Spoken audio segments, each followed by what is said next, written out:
first item on the agenda is project introduction and presentation from Jamestown, Canada. Is anybody here from Jamestown, Canada, or representing Jamestown, Canada? Okay, welcome. Hi, Thank you. I'm John Volpe. I'm a partner in the Jamestown Cannabis Company.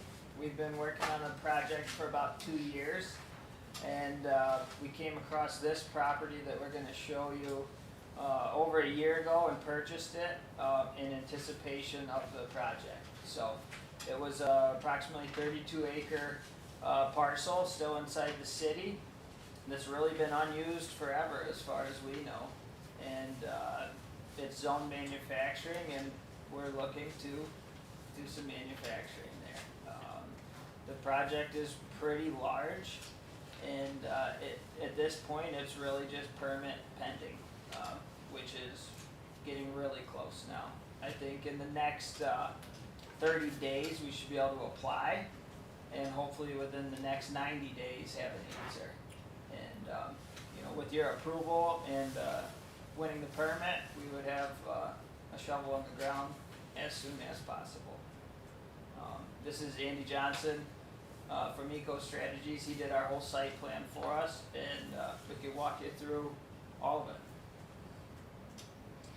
Yes, sir. My name's Andy Johnson. Like he said, I'm a licensed civil engineer, and I specialize in site civil development.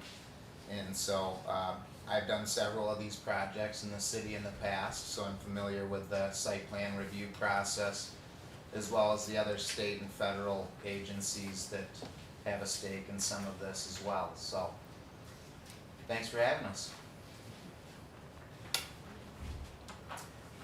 If it's okay, we could start however you want. If you want me to start kind of walking you through it, I'd be happy to do that, or That'd be great. is that okay? Yep. Okay.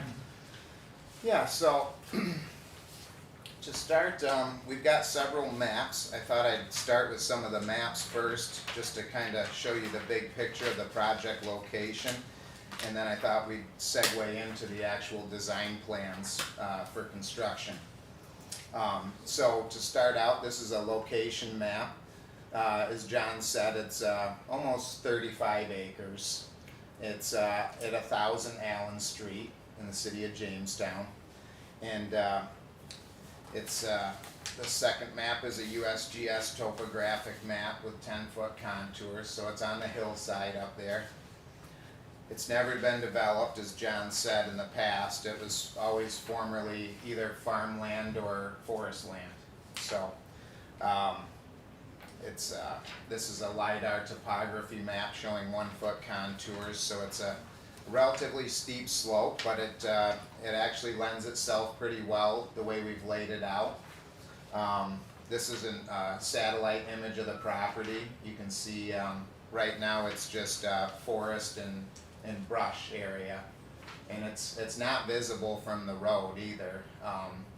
There is one driveway off of Allen Street, an existing driveway now, but we found a better way in, at least better as far as development and traffic goes, off of Pratt Avenue. And John and his colleagues had acquired these other lots, and so we could enter the driveway along here. We would still keep the existing driveway, but you'll see in a minute there's a more easy route coming in off of the bottom of Pratt Street, just above Allen Street. So there's kind of those two routes we'll talk about in a minute. This is a soils map just showing the types of soils that are out there. They're mainly silt loam soils, but where we're putting the stormwater detention basins, we found a nice gravelly pocket of soil that lends itself well to infiltration and meeting the New York State requirements for stormwater management. The last figure I'll show here is figure 5, what we call the protected and sensitive areas. These are any protected creeks, wetlands, sensitive species, rare plants and animals, archaeological areas. For this particular site, the only main regulatory concerns beyond the city of Jamestown's is the New York State DEC is going to be involved because they plan to disturb more than an acre of land. And so they have to do the Speedy's general permit for construction and have a SWIP, which I have a copy right here. And we've submitted that permit with the DEC already. We've submitted our notice of intent, it's called, and we've done all the stormwater calculations for the 1, the 10, and the 100-year storms.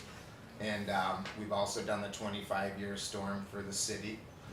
And so basically the DEC is one of the agencies that has a stake in this because the disturbance is over an acre. And then the second agency is the New York State Historic Preservation Office, SHPO we call it. And because it's in an archaeological zone here, this gray shaded area is an archaeological zone. Therefore, we had to get an archaeologist out there to clear the area, which we provided that report to the city of Jamestown. Long story short, they cleared the whole area, they wrote up a report, and they submitted a finding of no effect, no impact. They basically didn't find anything of historical significance in their study. It's a very thorough report. And SHPO agreed with the report, they concurred, and they provided us letters of no impact for both below the surface and nearby structures. So we have that clearance already with SHPO. And so, and our permit is in the queue with DEC for the stormwater. So those are the two outside agencies that we needed a permit from. And then the third is City of Jamestown itself and your site plan review process, which I'll talk about next here. So these maps back in. So we've done a boundary survey and a topographic survey. That's this map here. Maybe John can help me hold up part of this. This is just a raw survey of all the topography to supplement the other topo maps we had. These are all the lot lines and corners and distances and bearings. And so we take this survey and we make a base map out of it, and then it gets turned into our site plan drawings, which we'll talk about next year. Yes, please, that'd be great.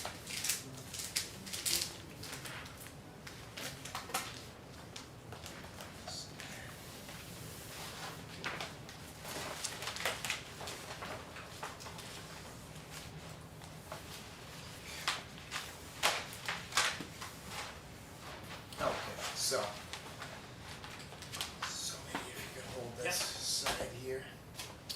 So this is, they're basically only looking to develop the lower northern end of the property here. So they still own the whole hillside, 35 acres, but they're mainly only going to be developing in this 3 to 5 acre area at the north end.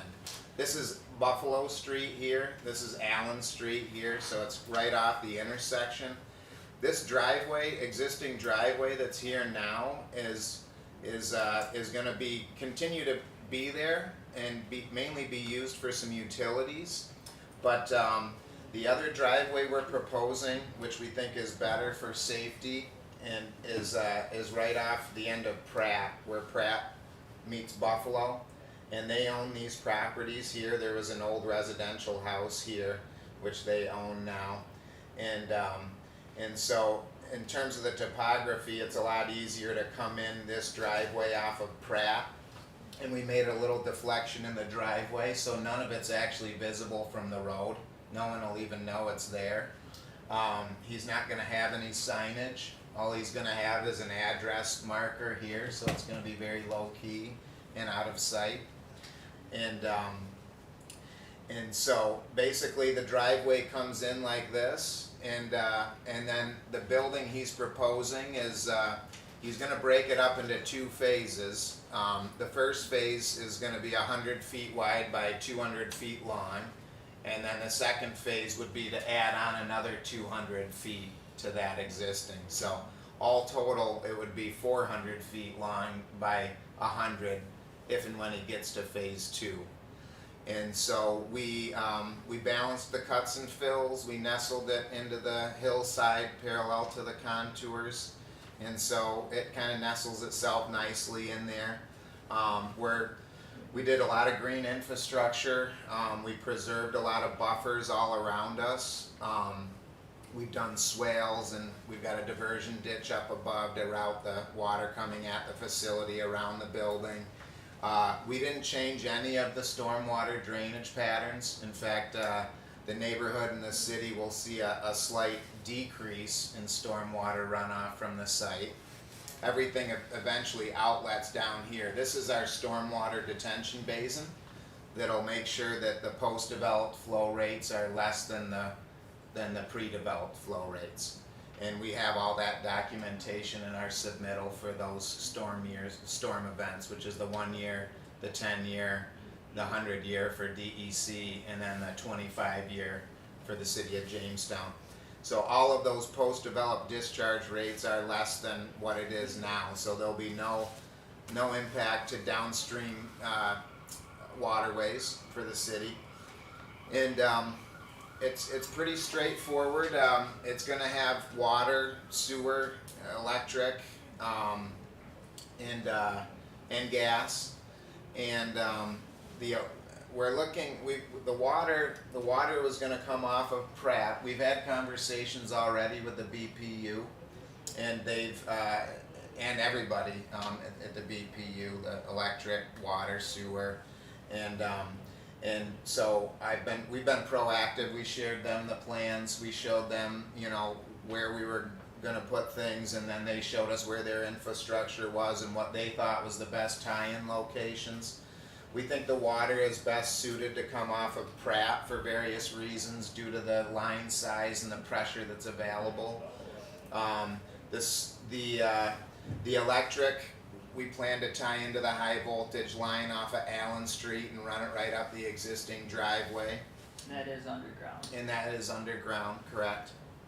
And then the sewer is one of two things will happen with the sewer. We'd prefer to have it just go down this existing driveway and tie into this manhole that's on the corner of the intersection there.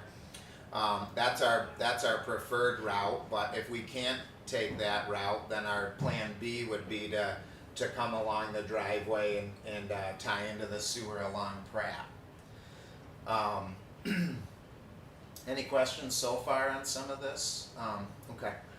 What have I missed anything so far yet, John? So stormwater is really not going to change. There's already some existing swales and stuff around here, so we were really careful not to change the flow patterns. I think we've got cross sections, profiles of all the other drawings. We've got earthwork quantities. Let's just flip through the rest of the drawings. This is the overarching site plan that has everything on the city's site plan checklist has been incorporated. Gone through line by line to make sure that everything is there. These are just, this is the sewer main option. The first option was on the first page. We're just we showed the BPU that it does work both ways. It can be a gravity drain system. But we haven't got a response from them yet on which path they prefer. We prefer the one to Allen. They may force us to go to Pratt, which would be okay, but we're still working that out. So in the meantime, I presented both options on this plan. All the other utilities are pretty well set and understood. It's just the sewer will be one of those two routes. And these are the water mains, so all the water infrastructure would be in compliance with all the city's requirements as well, proper depths, proper types of pipes. We would also add a fire hydrant as well by the facility.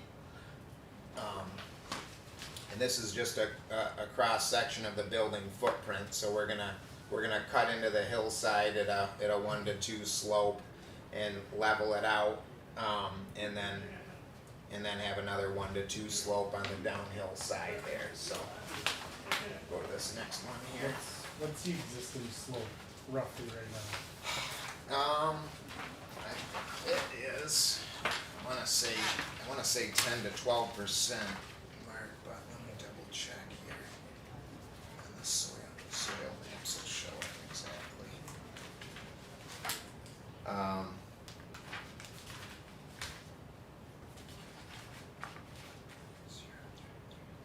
Yeah, it's, I believe 8 to 12% slopes.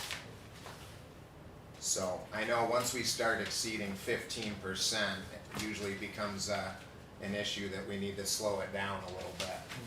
As far as gravity sewers go. For water and other things, it's not as big of a problem, but. So this is just again profiles and details of the various stormwater infrastructure.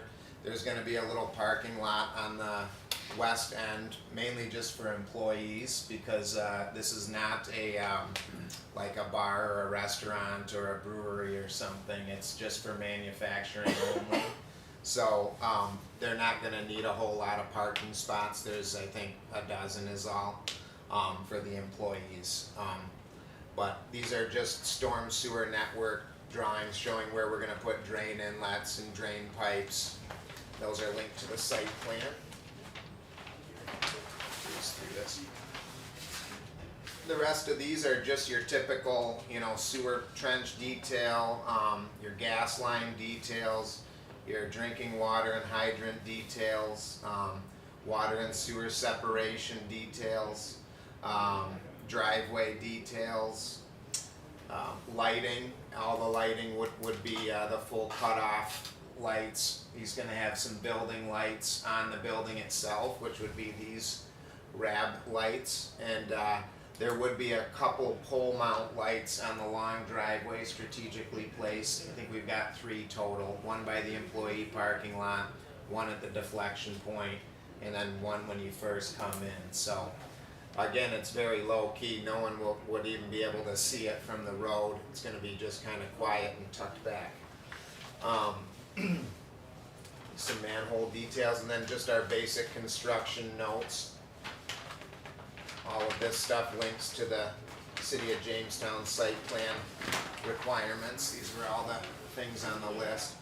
And then this last drawing is just the outlet structure for the detention basin. So this is how we throttle back the stormwater flow rates so that they're less than the pre-developed rates. So that's really it in a nutshell. It's a pretty straightforward site as far as civil engineering goes. The site really lends itself well, in my opinion. I like the location, at least from a civil standpoint, and I think the infrastructure is all there. I think with it being kind of in that part of town in the manufacturing industrial area and tucked off on the hillside is an ideal location for his type of business that he has. And those are really the main points I wanted to mention. So It is zoned for manufacturing? what's it? Yes. Oh, it's Yes. manufacturing. Yeah, Yes, sir. Did you talk about a building? Yeah. Oh, it's in the site plan. Yep. I don't know if yep, you I'm wanted to sorry. pull it We up. do have the building design drawings as well. It's just one building or? One building, Phase yeah. one. It's a pole barn style building, pole barn, pole type of construction. Again, it's 100 wide by 200 long for the first phase, but then if it goes to phase 2, it would go to 400 feet. So we've shown the full build out on this plan. Pete Radka, Rock Hill Engineering, had done the building. I work just in the horizontal. Everything outside the buildings is where I come in. I'm not a structural engineer. I'm just kind of a infrastructure guy. But we do have those plans. They were submitted in the application. I don't know if we have a full printout of them here. I know we have them electronically if that screen works, but, It's not loaded up okay. right now. And this is also just their presentation and introduction of the project, so in terms of, those will come in key when we vote. Sure, Okay. Yeah. sure. Yeah, so, And just so you know, it's not a very tall building, it's only 12-foot eaves, so nothing very tall. Good point. And Yep. you really, One level. one level, One yep. level, yep. One Slab level. on grade, so no basement. And you won't see it from the road. And part of the reason we really liked the property was I thought it'd be one of the most secure spots in the city, cause it's actually really hard to access. Very steep along the It elms is. right there. And until we acquired the other parcels at the corner of Buffalo and Pratt, we really couldn't access the property, and that's, I think, part of the reason nobody's ever done anything with it. So, we actually ended up working out a three-way deal with Master Grind, one of the businesses down there, and Chuck LaMonica, and we got everybody happy, and Master Grind is gonna end up with a piece that's gonna help them be able to expand, and that gives us access to the property. So we did some trading, and it worked out great for all three parties.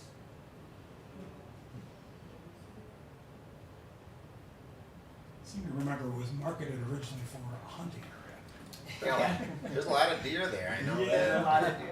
Illegal hunt in the city. Right, yeah. Something out of state was doing that. Oh, really? Interesting.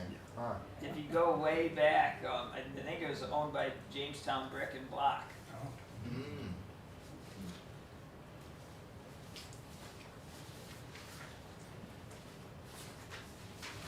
I always wondered if something was gonna happen down there and change it from all these years. I often wondered too, just how high is that hill? And I never really found an answer, and it was right on your drawings, which is kinda nice, you can see Yeah. it going up and Sure. get Yep. a great idea what the top was. Yep. When you're back there, you don't know you're in the city. It's No, pretty it's, neat. it really It's is a a really gem neat of a parcel. location. I think like you said, part of the reason they had trouble developing it is the way the driveway comes out at that skewed intersection, which is not the best for traffic. As far as new driveways go, it's okay otherwise, but the driveway off of Pratt, it lends itself really well, cause there's a flat plateau that goes all the way next to, what's the name of the, Master Grind. the fireman's The club Morton's there? Oh, the Morton's Morton's Club, Club. yeah. Goes Yeah. right along the Morton's Club, you'll see it when you go by, they graded it in the past as like a plateau along there. And so that flat plateau lines up just perfectly with the building there, so. Does the Morton Club, does that stay there, or? Yeah. Yes, sir. They're not Yeah. really- Nope, we're not touching the club. Yep. And there is 2 acres up there that is residential, and that'll be untouched. It's pretty heavily wooded, and it'll stay that way. We won't do anything with it. Do you have any idea of the hours of operation running? I can't Kinda early to- speak to that yet. There is a potential of 24 hours a day. It's really a high technology cultivation, which really it is manufacturing. As far as noise, there'll be no noise at all, and there'll really be zero impact that we can see to anybody that'd be negative. And it's low traffic too, Yeah, low right? traffic, 'Cause- so we're looking on a high side of 30 employees, and it'll take us a little bit to ramp up to that. And if phase 2 happens, you could expect up to 50 employees. And I thought it was interesting too that there won't be semi trucks No, really coming yeah, so in that's and a out. good point. Yeah, anything that leaves our facility would be in small quantities. There'll be no Like tractor. an Amazon van almost, right? Yes, so there'll be no tractor trailer traffic at all. What about additional security, like gates or anything Yep. like that? Yep, so the OCM, that's the Office of Cannabis Management, they have some really strict criteria on security, so we'll have to follow all that. The building itself and the parking area will have to be fenced in. And then there will also, the building is all keyed access, and then there'll be a gate at our driveway that you'd have to use a fob to get into. Any additional lighting for the city to provide? Make mention, the lighting that, in the building, I just wondered if the city would need to, Especially with driveway, Yeah. everything, Street light by the driveway. yeah. Right now, we've got one, I had proposed one pole light just off the road at the driveway entrance here. and then I had one at this deflection point down here, and then I had one over at the employee parking lot over here. And then there'd be a few lights along the building itself, the building lights. In terms of the city wanted to do more, that, I'm sure you're open to that, and if it's necessary, that'd be fine, yeah. That was just our initial thoughts on where to put the lights.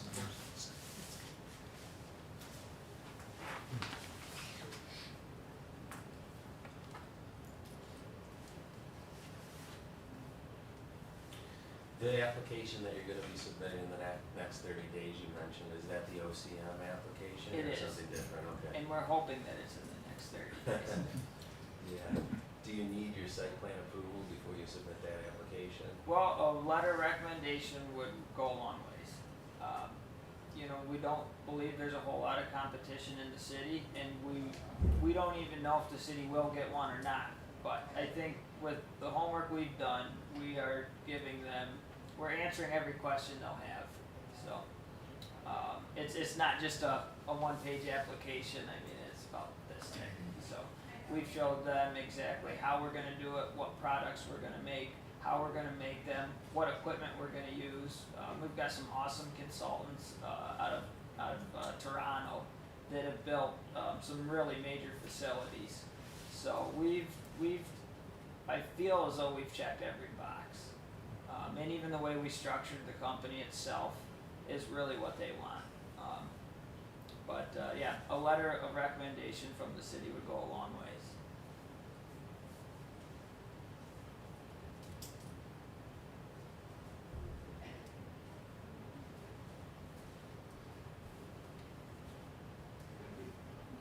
Any other questions or comments?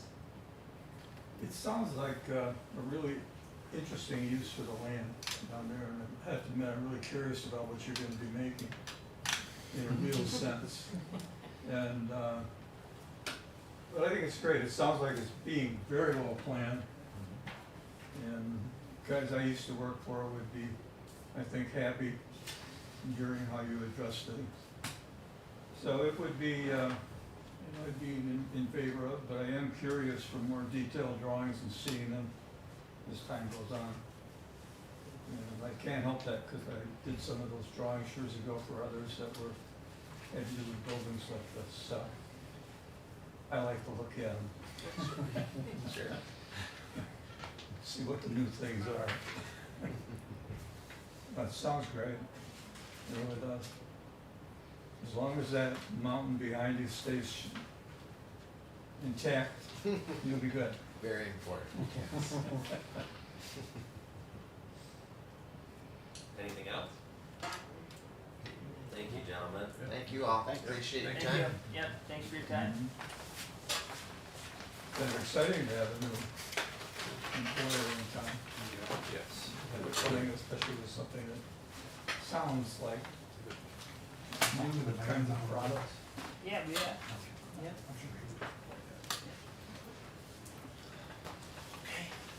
Thank you, Ian. Thanks again, everybody. Watch your step.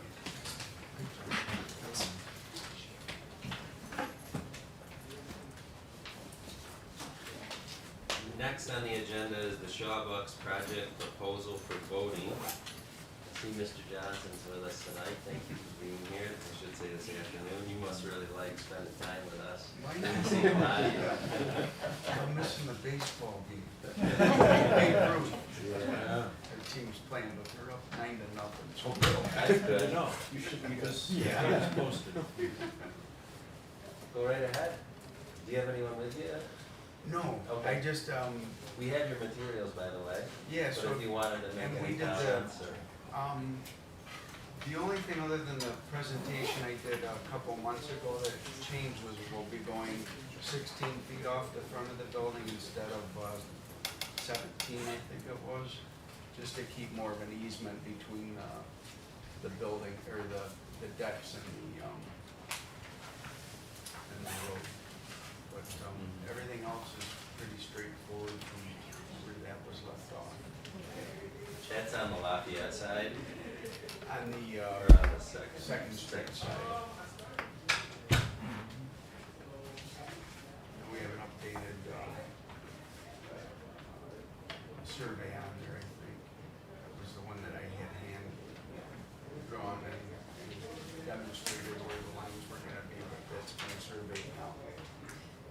Yes. So we you do that. specifically have the architecturally stamped drawings for your review. The engineer drawings are complete. We've just had coordinational issues with the engineer to get the stamped ones back, but the city was comfortable in moving forward procedurally with the architectural drawings to be reviewed. Peter Rick is a busy guy, but he'll get it done. Are It's there all any, on stamp. any questions for Mr. Johnson or comments? You know, one of the issues I had with the original plan that was presented a few months ago was how close the existing streetlights were gonna be to the decks to make sure we left 5 feet. I think with pulling the deck back to only 16 feet on Second Street, and then it doesn't show on this survey, but I believe you've like notched out an area once you go on the north side of Lafayette. That kind of alleviates any worries about that. And we do also have an agreement with Mr. Johnson that said if those need to come out, that he's responsible to pay for them. So as far as those go, I'm comfortable with the way it looks.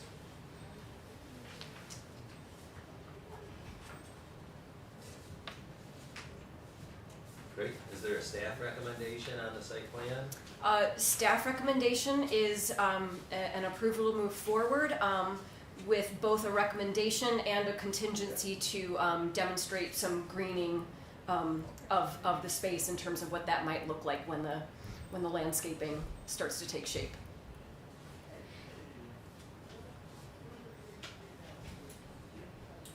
Is there anything further? Any questions? Originally, you had an idea for a rooftop garden, is that still part of the? Yeah, that would be more towards phase 3. Okay.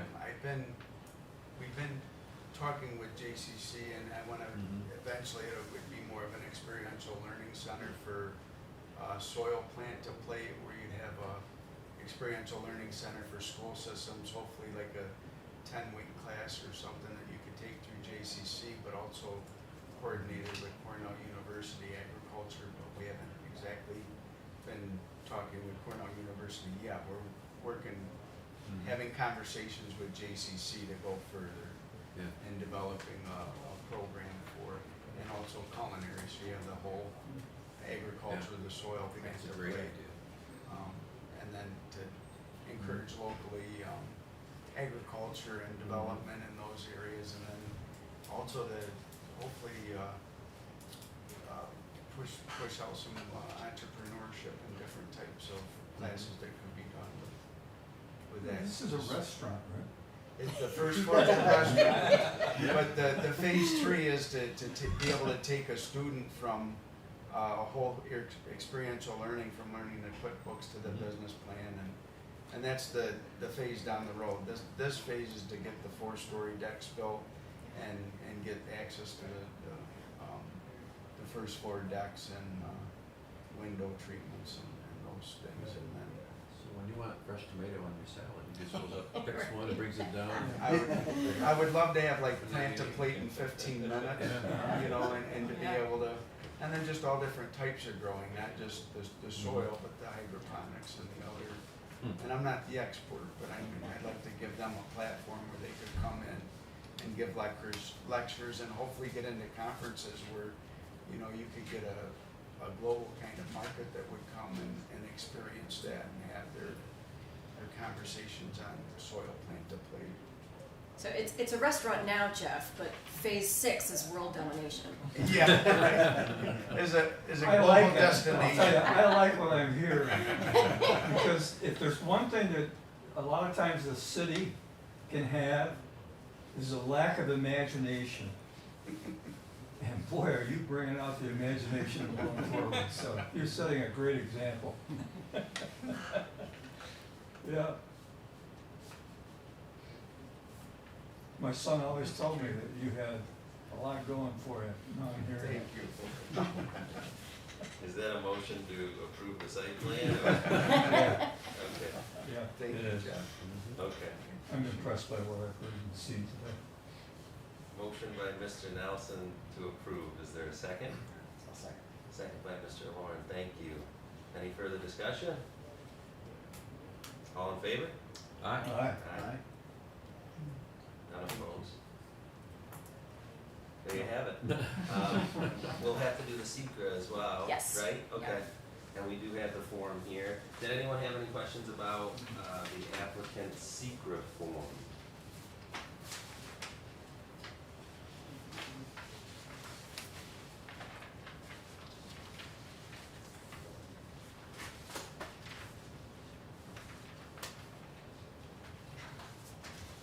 How would you like this particular motion to be worded? Would you like us to make a negative declaration? Would you Yeah. like us to, okay. Is there a motion to make a negative declaration under SECR based on the environmental assessment form that was provided? Is there a motion to make that binding? So moved. Okay, thank you, Mr. Warren. Second? Second. Second by Mr. Nelson. Any further discussion? All in favor? Aye. Aye. Any opposed? Motion carries. Thank you. Wonderful, thank you all. No problem. Thank you. Have fun working. Yeah, I know, Next year, Lucy Fest, I'm gonna be sitting out there on that pad. that's my goal. I'll see you Christmas. You never know, every day you might wanna have a Christmas party. See? That's right. Again. Yes. I don't remember. We can even. Thank you. Yes, Thank you. thank you for your time. Next item on the agenda for voting, street abandonment. There are 3 requests, and we have that paperwork as well.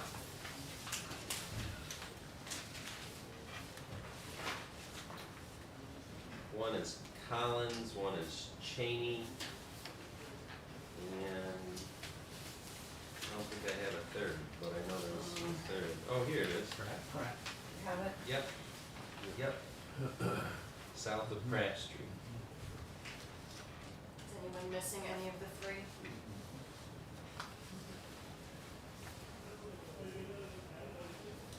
Were there any comments or anything to accompany this?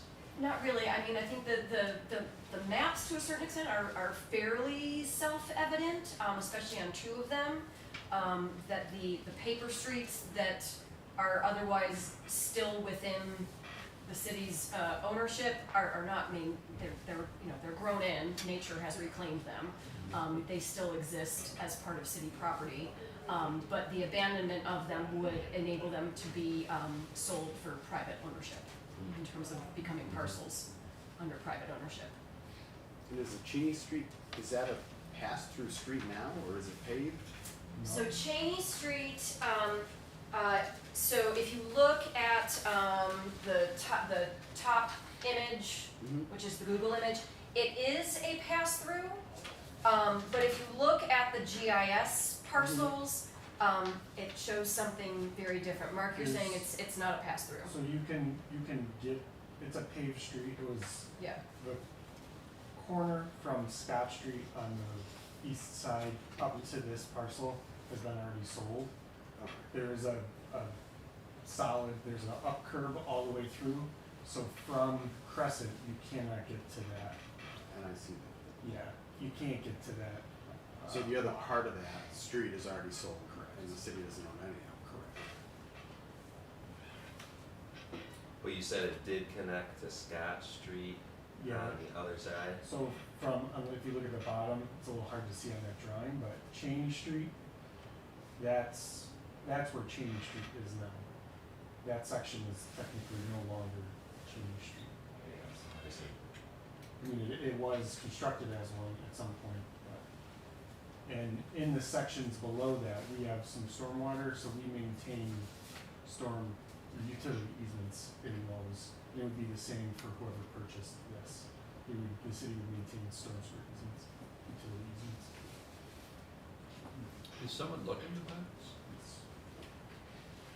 All of these, right? Yeah, that's, this wasn't random. No. We threw some darts. If it works. Yeah. Yeah. The request is, the city is making the request on behalf of those making the request. Yeah, well, that's, well, I just said, and I'm like, oh, someone wants to buy it. Yeah. Yeah. They're adjacent landowners, I It assume. brings in summer vacations. Yeah. And there's no utilities, no on any of the properties, What do you mean? no sewer, Storm sewer. storm sewer, anything? On Cheney there is, and on Collins there is. There is, so we would maintain storm sewer easements on those properties. What about the one on Pratt? How is the city intending to decide which adjacent landowner to sell that strip to? Maybe just one of them's interested, or? Cause it looks like there's multiple Yeah. residences that abut that strip. Jen, do you have insight on the bid, in terms of when they go out to? Well, once the street's been abandoned, that enables the mayor to issue quitclaim deeds to any abutting property owner that has an interest in that land. So I'm not 100% sure. I would have to assume it's simply a portion that is attached, so to speak, to their properties. Yeah. So they would approach the inquirer directly Yes. first before it kind of went for a public offering kind of thing. And the individual that had asked about this particular property has also purchased another lot and another home in that same corner. Yeah, but the one on Pratt, the yellow looks like it goes several lots further than the drawing below it is. Which one is the accurate one? Well, they're not to scale, that's all. Oh. Yeah, they're not entirely to Would you say scale the bottom in one terms is of. more accurate though, or does it go further south than that?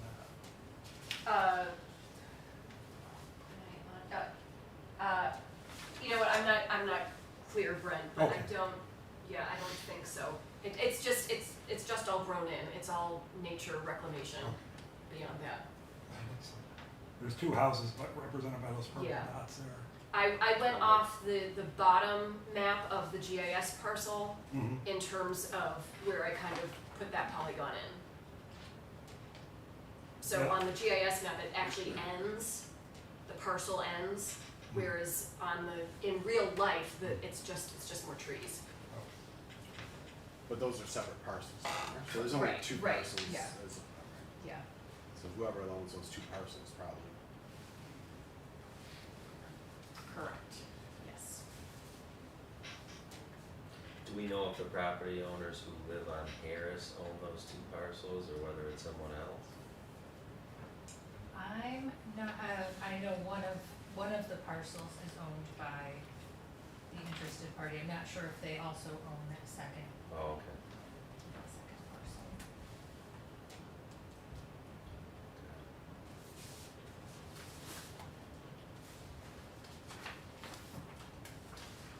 If we want to abandon them, do we have, in the motion, do we have to have a thing for the easement or no? Is Not that? that I'm aware of. I think I it's think that would be worked out with the Yeah. homeowners, Yeah. or well, with the, whoever the property. Whoever. Yeah, if and when they're sold. Yeah. so they Yeah, it have would to be in the required to contract. do that, so. Yeah.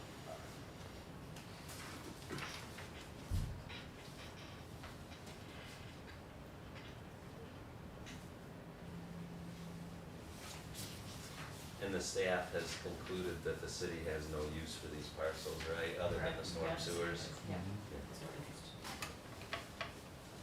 Any other questions or comments? Is there a motion? So moved. Thank you. Second? Second. Alright. Do we vote on all three of them together? I assume we do. Is that okay, or would you like I separate? guess I would assume that you should vote on them separately, Okay, as general as it is, okay. to vote on them separately. Let's start with Cheney Street. Is there a motion to approve the abandonment of 40-foot wide portion of Cheney Street? So moved. Second? Second. Okay. Any further discussion? All in favor? Aye. Collins Street, is there a motion to approve the abandonment of Collins Street south of East Virginia Boulevard and East Virginia Circle intersection? So, Go ahead. second. Motion by Tom, second by Mike. Any discussion? All in favor? Aye. Last one, south of Pratt Street, is there a motion to approve the Paper Street abandonment of SBL 388.05-5-5? Thank you, is there a second? Second. Second. Any further discussion? All in favor? Aye.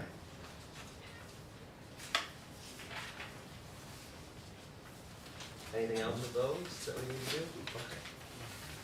Let's move on. Last item, review of section 1 and 2 of proposed local preservation ordinance. Content to be changed, added, or deleted.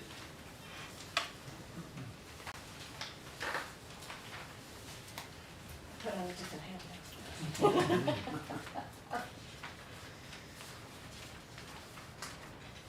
So I know the last time that the LPO had come up for any kind of discussion or review, I believe that the consensus was that the LPO has merits in concept, but in terms of what that looks like and the LPO in practice, there have been concerns about that. So I thought one of the best ways to kind of get those concerns bubbled to the surface is just to kind of go through things with an emphasis that, again, this is based on a state template.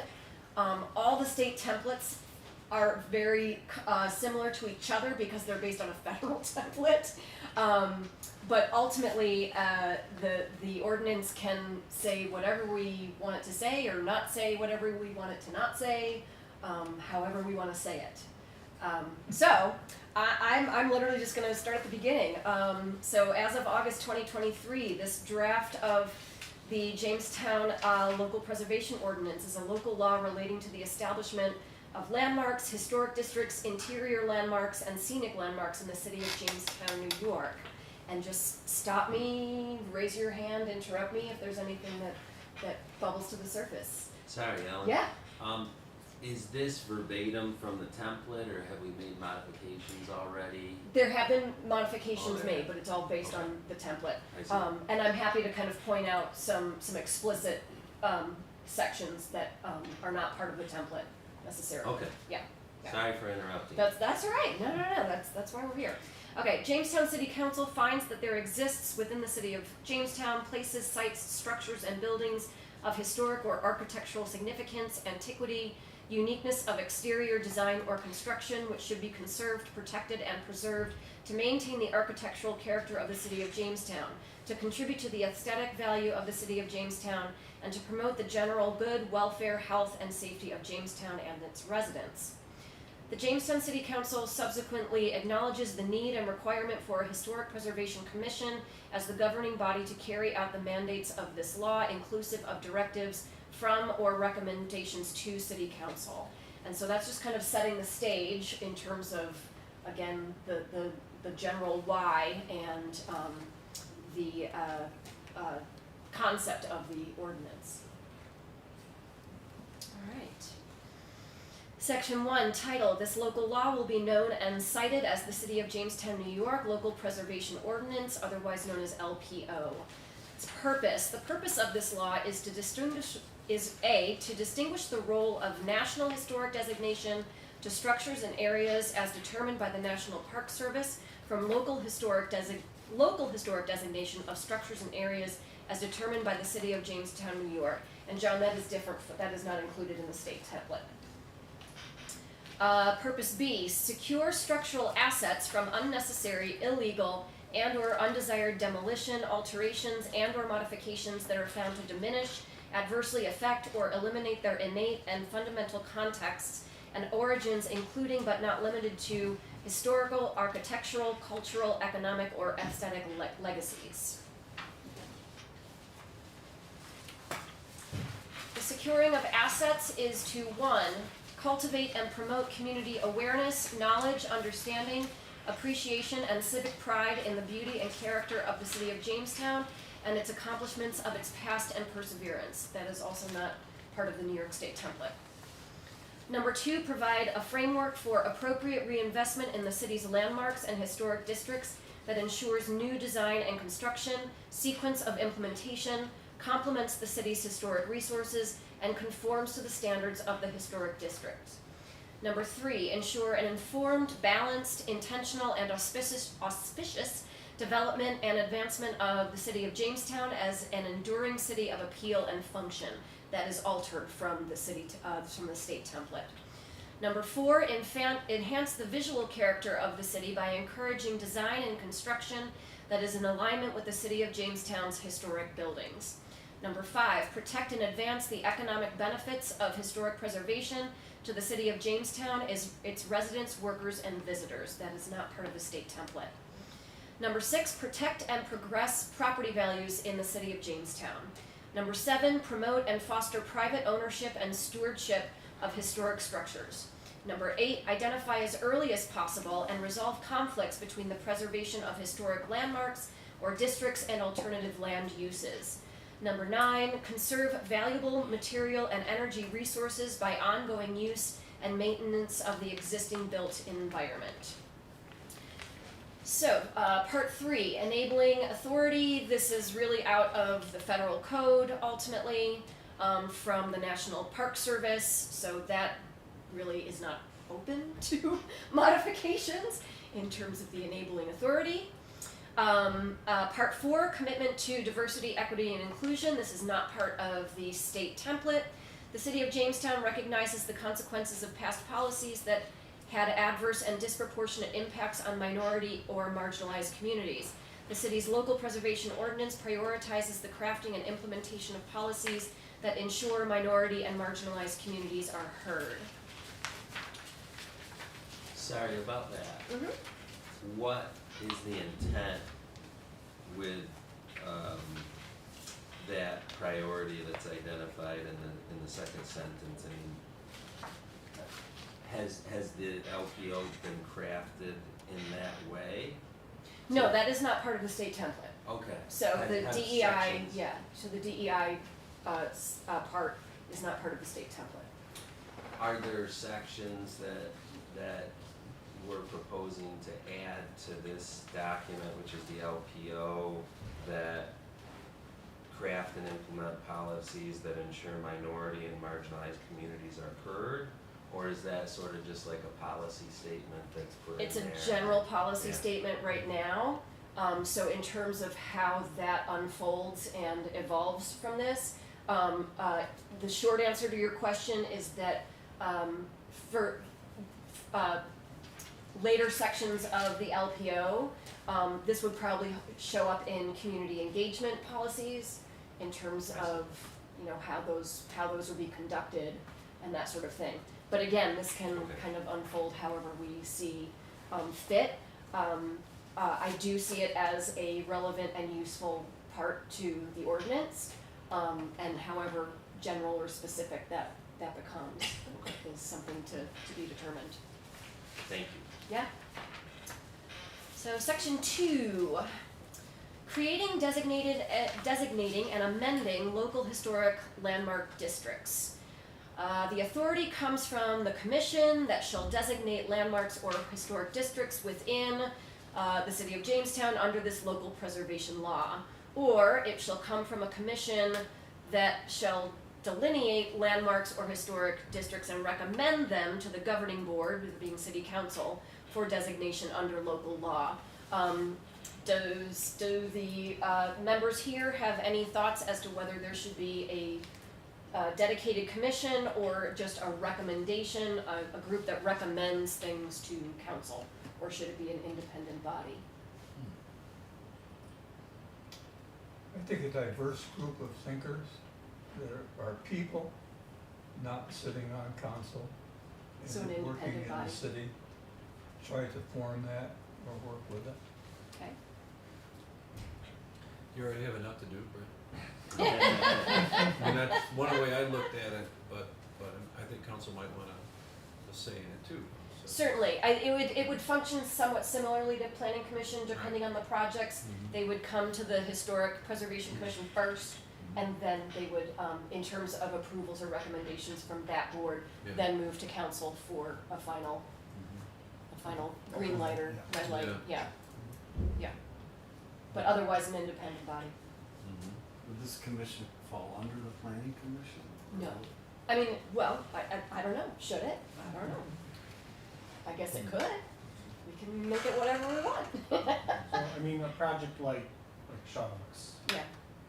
Just think- how do you envision their approval going? Do they get approval from planning and then whatever this is, or is it at the same time, or? is So it- in the context of a preservation commission, in relationship to a project like Shawbucks, this would also be predicated by an established set of design guidelines. It would be assuming that our downtown historic district, the boundaries in which the national historic district, let's just say, oh, we form our commission and we're going to approve the boundaries of all the current national districts as local districts. You can do that. Otherwise, again, you go through a process of surveying the neighborhood, and maybe Shawbucks wouldn't even be included in that, so it would be a non-issue. But in the event Shawbucks was to be identified in a local historic district, alterations, expansions, that sort of thing, that would be subject to the established guidelines that would be formed through the commission and through the ordinance. And it's, it's kind of unknowable as to what they would look like, but they would be subject to that, yeah. But, I mean, like, would it be approved by any of this and then come to the planning commission? I mean, it's. Good question. Yeah. Should it? it? Yeah, I mean, do we want kind of the ecosystem to be that projects that would otherwise fall under a historic preservation site review go to planning commission first, and then if they're recommended by planning commission, then they go to historic preservation? Or are they again standalone kind of things? It's a good question. Yeah, in some cases, the project will be so minor that it doesn't need site plan review, but it Right. may still need I think we call it a certificate of Appropriate, appropriateness yeah. or something like Yeah. that. In which case, the project, if it's in a historic district or it's a historic landmark, would simply go to the Preservation commission. preservation Yeah. board, right? Yeah, so there would probably be certain criteria that say, if this, then that, if this, then that. And so that may be coming to planning commission, maybe Pasco and collect $200, so, yeah.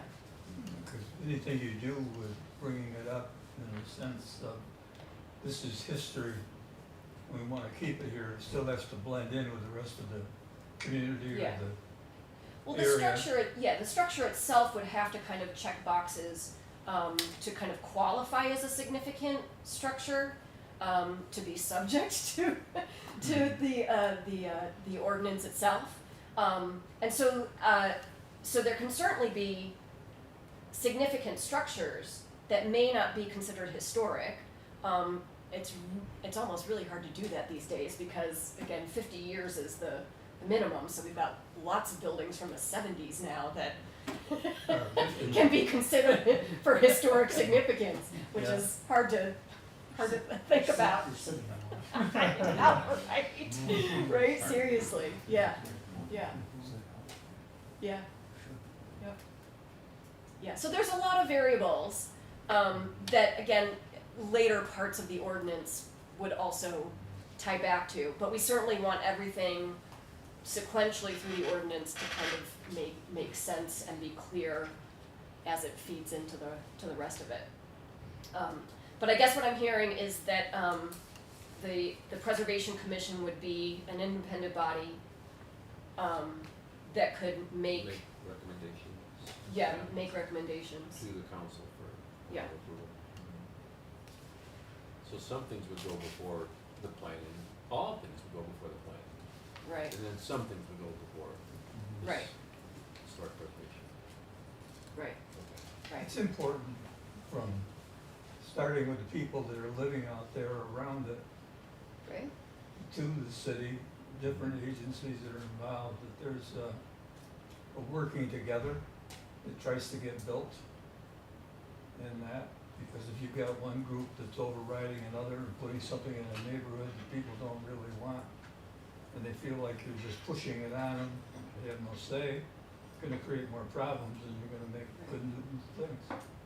Well, I think Prendergast Landing is a really good example, you know, just in terms of being able to preserve a structure that was otherwise on the chopping block, and the affirmative impact it's going to make by being restored and adapted rather than Yeah, my point is not really being against it, but you gotta involve all these people absolutely. so that you have a real majority, if it, in a sense, or a lot of interest Right. from others in the community that Well, like where you're That can going be with part it. of that can be part of the application process for projects and site plans, to have conducted some level of community engagement before they bring it to the commission. So again, they kind of already have that. It's like, yeah, we've talked to our neighbors about what we wanna do with this structure, and they're all in, or no, we have a couple neighbors that are still concerned about A, B, and C. But to kind of have that as part of the recipe, so that's baked into the process of it. Yeah. Looking at the bigger picture, does the staff feel like there are examples in the city of situations where historic structures have been mismanaged or updated in a way that they shouldn't have been? Or is that a problem that's been identified that we're trying to solve by doing this? So the only thing that comes to mind immediately, John, is but by the time the chop house came in, it was already 50 years old, and so they were not required to take it off in terms of SHPO's role in it. And so, yeah, city staff is kind of bummed that I'm not really thrilled about it. You know, but so I don't know if that answers your question. That I can't think of anything that's, you know, some sort of garish example. Any demolitions of buildings that have occurred in the last few years? Well, if you count demolition by neglect, the arcade building is certainly, you know, an example of that, unfortunately. And it's just struggled to find any footing through ownership or stewardship from an agency or individual that has the resources to stabilize it. The But little triangular building that was by. right, yeah, exactly, yeah, definitely, yeah, because that was considered part of the arcade in many ways, Right. yeah. So you know, when the arcade finds its champion, it will still be somewhat incomplete because the triangle building is gone. And then the lower part that was right by the railroad tracks came down too. Yeah. That was part of the arcade Yeah, building. yeah. So I mean, the arcade building is certainly an example of demolition by neglect. And there's no other policies in place to prevent that? No. No, Code violations so, or- I don't think it's in section 2 here, it's in a later section, but there is a part, regarding demolition by neglect. Demolition by neglect for some cities is also just a standalone ordinance within the city, it's not necessarily, specific to their historic preservation ordinances.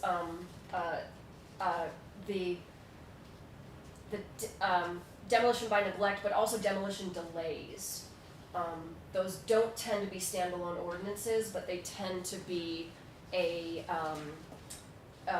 tethering point for a lot of preservation ordinances as a layer of protection for just a period of review, of due diligence, rather than just, I own this and I can do whatever I want with it, kind of thing. So it's like, there's gonna be a but. Yeah. Well, and that's sort of, maybe we should be focusing on preventing buildings from falling into disrepair. Sure, yeah. And prioritize that over historical preservation ordinance. It's just my own belief, because I think I like the idea behind this. I'm concerned that it's gonna create more red tape, more hoops to jump through when I don't hear, and I could be wrong. Right. That there's a big demand for this, or that there's a lot of issues that this could have prevented or helped with. And I just don't see that right now. Where I do see a lot of buildings in disrepair that, hey, we need to prevent these from falling into further Right. disrepair. Right. We need a method to do that. And if we don't have one, it's something Yeah. we should be focusing Well, on. we do have our building codes. And we're getting, So our building codes are one method that it's a tool we have. Enforcement is all is really it's all about enforcement at the end of the day, and again, legal ways to enforce a property owner to maintain the structural integrity of their buildings, and again, legal ways to punish property owners who don't maintain the structural integrity. well, especially if they don't have cash to do it. Right. There's all these other issues. Right. How Right, do we? right. So I hear what you're saying. And on the one hand, it's all how you frame it, because certainly one lens to look through is that this creates red tape, this creates hoops to jump through. On the other hand, it also, particularly at any launch of it, it would probably apply to a very narrow group of property owners and structures, and a community that also doesn't see it as red tape, but sees it as a tool for protection. So it just depends on kind of what side of the camera you're on to look through that. I don't foresee this being, I don't foresee the basic property owner, first of all, because for example, the day after council adopts the local preservation ordinance, there's really, we don't have any local properties, we don't have any local districts, so it's not going to impact anybody the next morning. It's only going to impact someone after the Preservation Commission goes through their due diligence to identify structures, identify districts, mark those boundaries, create a process for identifying that. So that's a whole other set of machinations outside of the ordinance itself.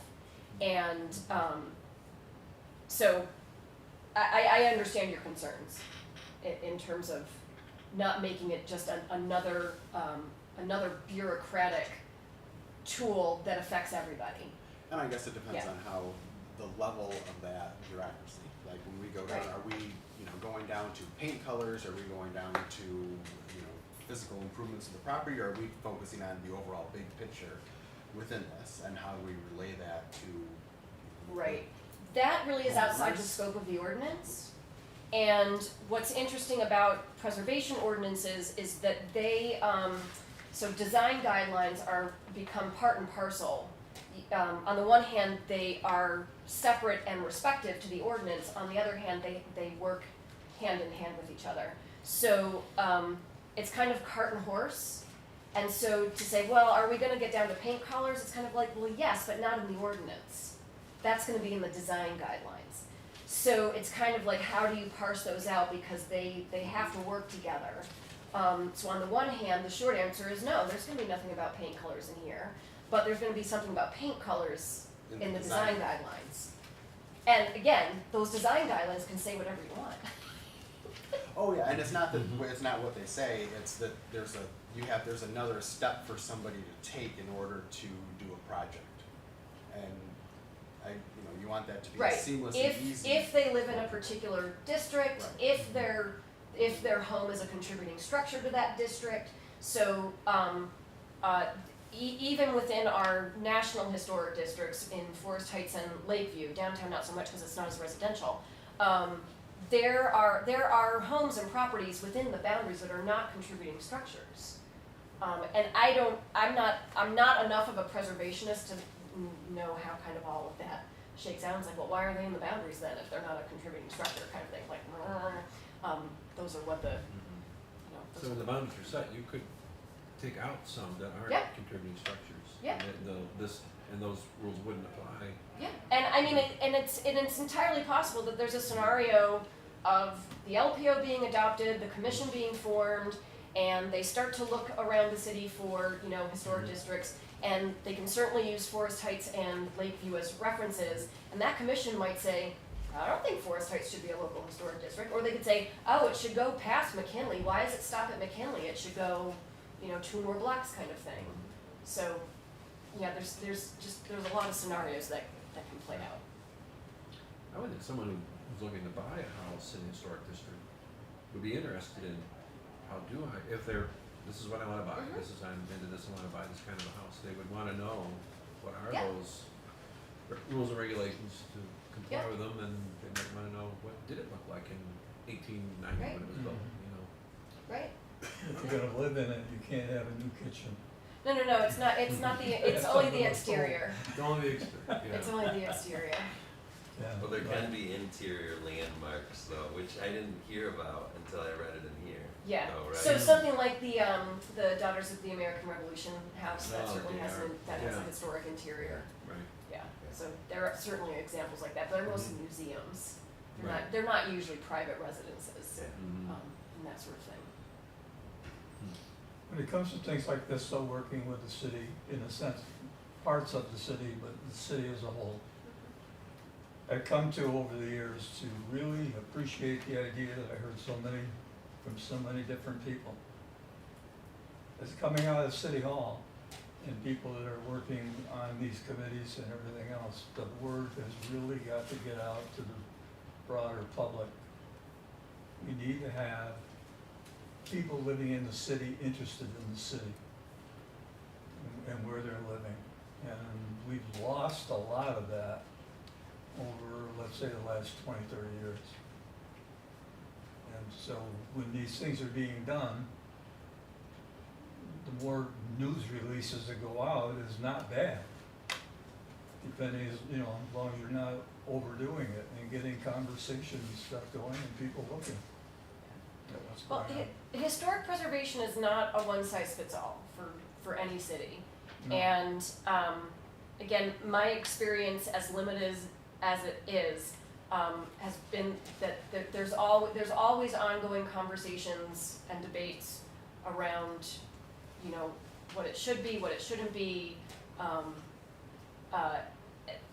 which I think is good.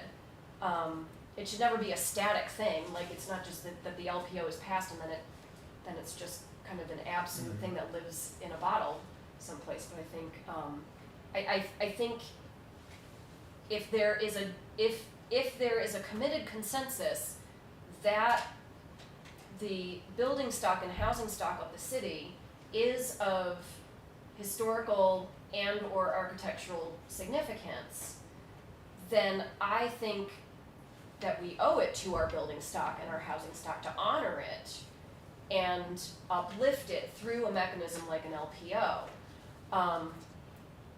And that's not to say that it's gonna be an LPO that pleases everybody. There's gonna be certain parts and certain sections and certain clauses that certainly are gonna be interpreted, that's okay. And that's why we have commissions and boards to kind of tease out those interpretations of things. Or someone to make an appeal. So one of the other things that's not in this section, but with certificates of appropriateness, just like variances, a property owner would have the right to come before the preservation board and, you know, explain that there's an economic hardship in terms of not using vinyl windows. And so there's a hardship to put in traditional windows kind of thing. And so those things are evaluated the same way any other appeal to a board or commission is already done.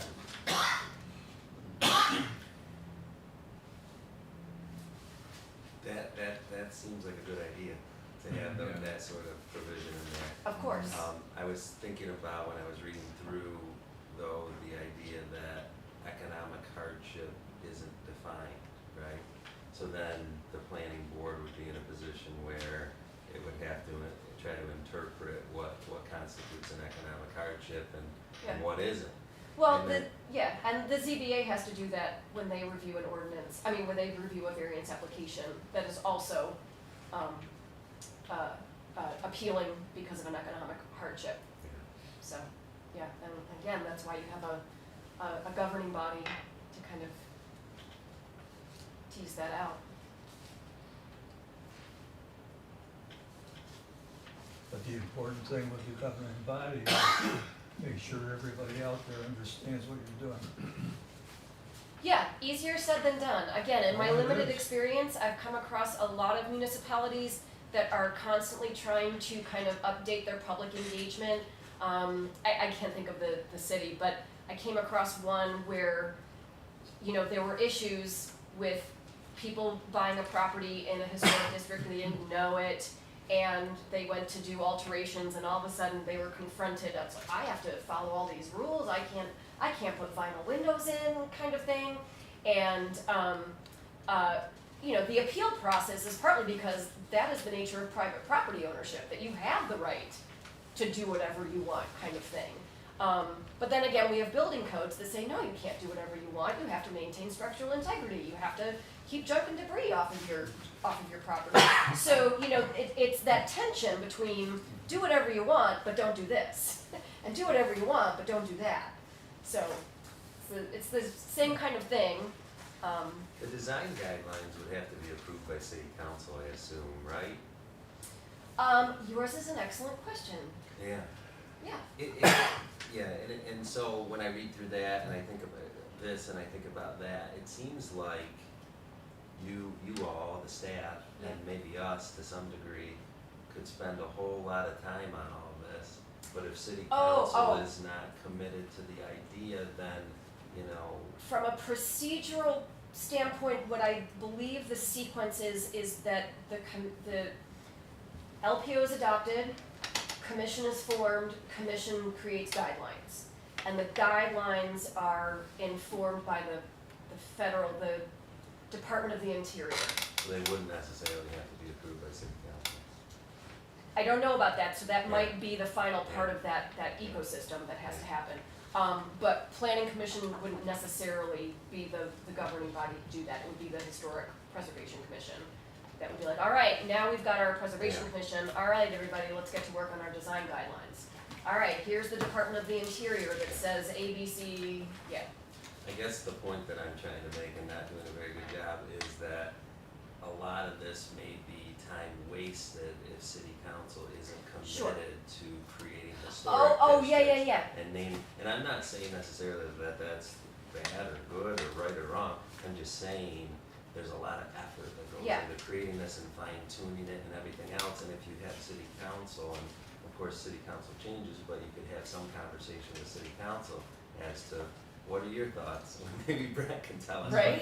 But what are your thoughts about this? Because like I said, a big time commitment, and what if, I'm sure you've thought about the what if of, what if this goes great and we create our ordinance and then city council says, well, we don't think we should create any districts or welcome to city government. You know what I mean? And then it seems like That's a what whole lot of happened, effort for Oh yeah, Then there's Yeah. are millions of stories out in the world of people making a tremendous effort that got turned down. yeah. This could be one of them. Yeah. The other thing, does city council need our approval No. to create this? So they could do it on No. their own no matter what. Yeah. So we Yeah. don't, if we're not involved, it's perfectly fine. They can From a still- procedural standpoint, still yeah, proceed. yeah. But I think this is also a relevant and useful body to be working from towards that end. Any thoughts? No, I agree.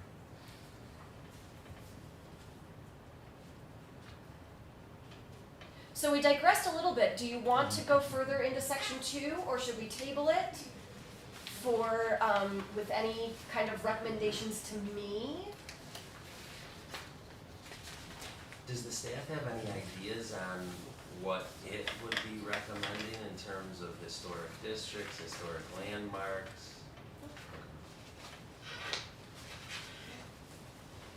Even things like design guidelines and paint color, and are vinyl windows okay? You know, JRC has some paint colors they like, but they're not the city, so they can, I'm using them up on Lakeview now. yeah. No, you can't use that color though, because they didn't make it 100 years ago.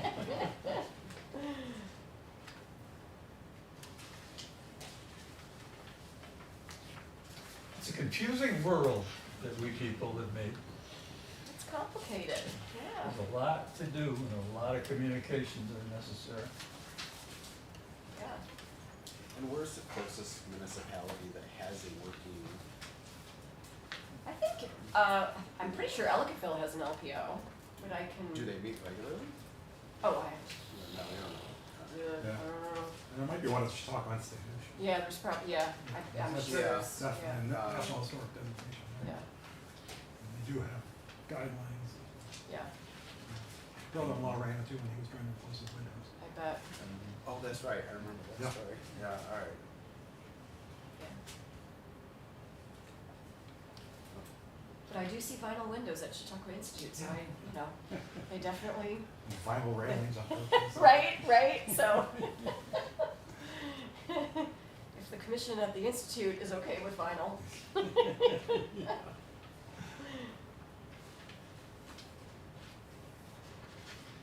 I guess, I think we all agree that this is an important issue, right? And historic preservation is something that we should pursue as a city, right? And it's just a matter of trying to balance that with the fact that there are properties that are of historic significance in the city that aren't being invested in, right? And the extent to which we make it less likely that they're going to be invested in by putting an LPO in place, right? I mean, I'm thinking about places like the Weeks House on Lakeview Avenue. So if we said Lakeview's a historic district, you gotta come to us, does that make it more likely or less likely that somebody's gonna buy that house and invest $100,000 in restoring it, you know? That's something that would worry me as somebody who would love to see that house and many others Right. restored to their prior glory. Well, but for example, and again, this is just I'm making up numbers to a certain extent. You could argue that so the Weeks House is already a contributing structure within the Lakeview Avenue National Historic District, so it's eligible for historic tax credits. So you could make an argument that the 20% that the property owner can save in applying National Historic credits is going to be offset. It comes out in the wash because they have to pay another. They're gonna assume another 20% of something because of the local LPO. So it kind of comes out in the wash. It's hard to say. Something, you know, a structure like the Weeks House. That, to me, that's an example of a structure that is looking for a steward and a champion, not just another property owner. And so likely, when it finds its steward and champion, it is likely going to be someone that is already kind of connected or invested in the historic preservation community in some way, whether they've owned another structure, they're just an aficionado. It's hard to say. I think, I don't know, I guess just anecdotally, I think that it's more often the case, and maybe I'm wrong, but anecdotally, I think it's more often the case that a family ends up in one of those, or not even a family, a single person, a couple, whatever, and they sort of, maybe they're not experts in historic preservation, but they understand the importance of it, and they're trying their best to make their house nice and maybe also honor the history of the home, you know what I mean? I think that happens more. Maybe there's examples of what you're talking talking about too that I'm just not aware of, but it seems like it's mostly, I'm thinking of a few houses on Lakeview Avenue. Yep. One where they changed the color from white to blue, for instance. Beautiful home where people are just trying to do their best to make it a nice house on the outside, right? And do we make that harder by Yeah. putting an LPO in place? I don't know. Well, and again, using the Weeks House as an example, without an LPO, someone can come in, buy the Weeks House, tear it down tomorrow, and put up a glass building. You need a Yeah. permit for that, though. Yeah. You can deny the permit. For Why would we demolition. deny but based on what? Can you deny a permit for demolition, or no? In the city, the city can, so you can deny it. With or without the LPO. Right. Not that, I mean, and I agree with you, I think somebody who wants to buy that house is somebody who loves that house, and they could make it into a beautiful home. And Right. how do you encourage that process without making it more difficult for them to do that? When has the And city that's ever what- denied a demolition permit? I don't remember. Exactly. I I don't don't know. know a specific example, I know there's talk of doing it now. Yeah. I'm not gonna forget what it was. I can't remember ever somebody trying to demolish a structure of such great historic standing like the Weeks, but, you know, Right. there may be examples You of that. had a whole packet of places, I think, about Yeah. 12 Well, years yeah. in Jamestown. Right. Yeah, I remember, yeah, you had Yeah. a few, you Yeah. showed us this beautiful house, and then now it's A a parking parking lot. lot. Yeah. Yeah. Yeah. Drugstore. Yeah. Yeah. And Prendergast Landing was gonna be demolished. Yeah, for a parking lot. Yeah, exactly. Which house is Weeks? The Stan Weeks? The Yeah. white Yeah, the Italian. white one You go up on the right, if East you're traveling A Street, north. and it's right there, on the corner of Lake, right opposite East 8th on Lakeview. Okay. Big white house. What was the other I'll go by it. color? Yeah, And it's for sale now? it Well, is. there you go. He was an attorney, right? Yeah, yeah. I got a house. Well, I appreciate your time, and so if there's anything that you want me to take under advisement with trying to advance this, please drop me an email, give me a call. The things that you know it's not a one size fits all, and it's certainly every section, every part, every clause is not going to please everyone as it's written. But then that's why you would have a commission for people to challenge what's written and say, I don't think it means this, I think it means that, and so. And I think it would be helpful for me now if I read through all this again, and then, but we talked about it regularly, at least once a month. Sure. Just Okay, to keep yeah. it fresh. Yeah, and- absolutely. And if we're gonna I work think through it. that's a great idea. There's an awful lot in section 2. Yeah, Yeah. yeah. And I wanna get the pulse of the city council too. I don't know Mhm. what you. Besides me, I don't think they're aware Yeah. at this point. Mm-hmm. So that might be a presentation on the work section. Yeah, That's a good idea. yeah. You mentioned something about Elkiville has something like this. I would imagine Ellicottville has an LPO, but I don't know that for sure. You know, East Aurora, Village of Hamburg, not the town, the village. Off the top of my head. You talked about a road trip in one of those places. Yes, yeah, yeah, we've gotta coordinate with that guy. Yeah, to have a field trip to Field trip, yeah. East Aurora and kind of talk to their preservation commission, Sure.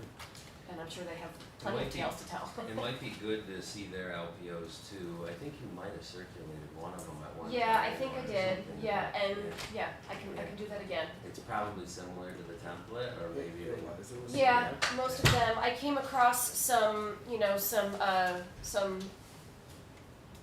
thoughts from a particular organization that was kind of challenging the fact that most ordinances look the same and sound the same.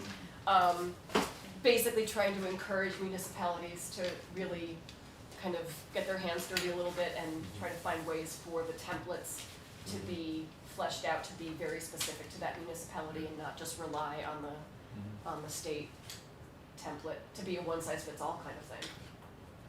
I like the idea of a variance, so that if people could apply for a variance if. Absolutely, yeah, exactly, Economic yeah. hardship, that's something I don't know if it's come up before, but, yeah. can do that in the building codes too. Exactly. Yeah, It's the same kind of idea. They just call it, they just give it a different name. Yeah, but it's the same thing. All right. Thanks, Alan. Thanks, Yeah, everybody. Thank you, everybody. Put a lot of work into this. Yeah. This is a good meeting. Very good. Yeah, it wasn't. Is there a motion Stuck it out. Motion to adjourn? Just made a motion to adjourn, right? Yeah. Just seconded. Hey, Ellen, Okay.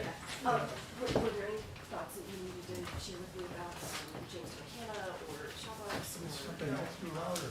Jamestown, we met with them a number of times. Where they could get things from, that is very important, he knows that. And then we will work with them on their, sewer line to go. Yeah. I don't play football, crap. Not short for what they're making. Yeah, that's an ongoing conversation. That's what they're gonna make. Yeah, I wonder what they're gonna make.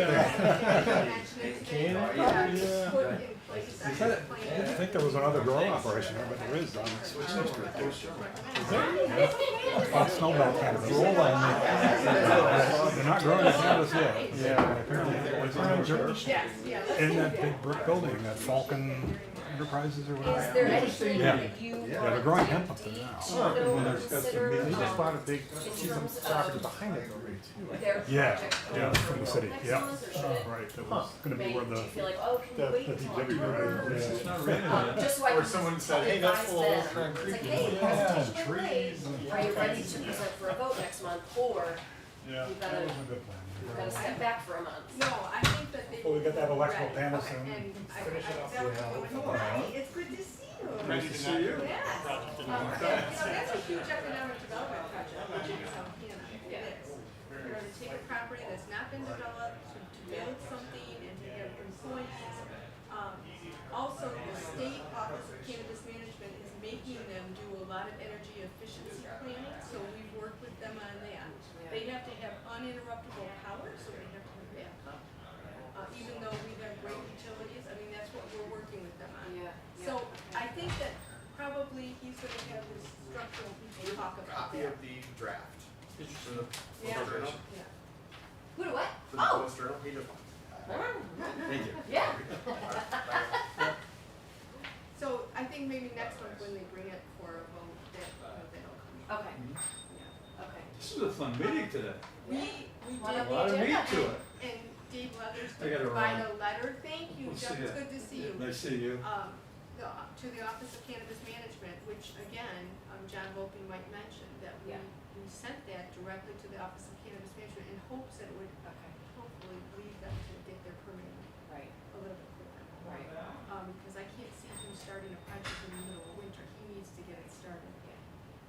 If he's going to be able to before winter. Yeah. That's for sure. Yeah. Yeah. Okay. But I was surprised that, that he didn't bring up, and maybe it's just because he didn't have all of his plans here. Yeah. Just the economic impact of this and what it means for the city.